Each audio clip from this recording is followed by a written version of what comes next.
So you've just managed to time travel back to Tudor England, you've got loads of gold in your purse, and you're going to go and you're going to buy some of the finest garments that money can buy, aren't you? No.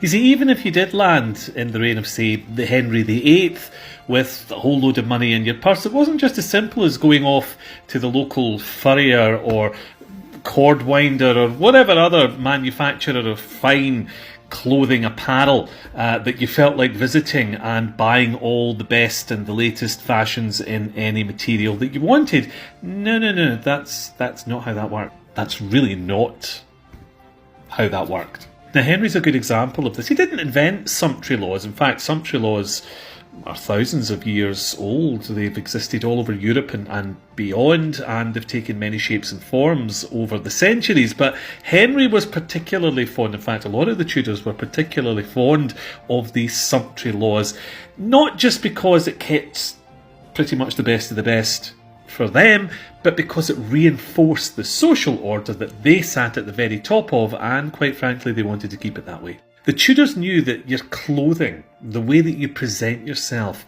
says a lot about who you are and what you think about yourself. And Henry didn't want people getting above themselves, irrespective of how wealthy they were. And so, sumptuary laws.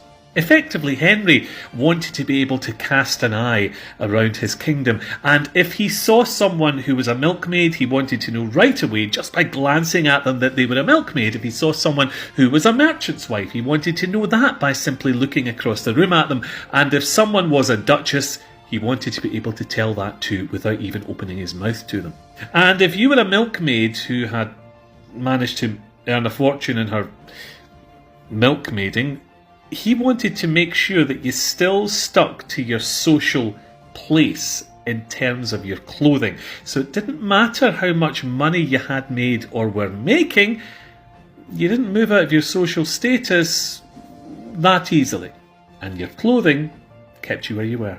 Now, Henry passed, they were called Acts of Apparel. He passed several of them in his reign. The first one was very early on in his reign, in 1510, but he passed a law in 1514, in 1515 and in 1533. And there were other reasons for this too. I mean, Henry's reign was a time of great seismic change in England, and as those changes came into effect, those sumptuary laws had to be amended and improved to keep up with the changes that were happening, to try and keep the social order in the way that it was, whilst the sands of change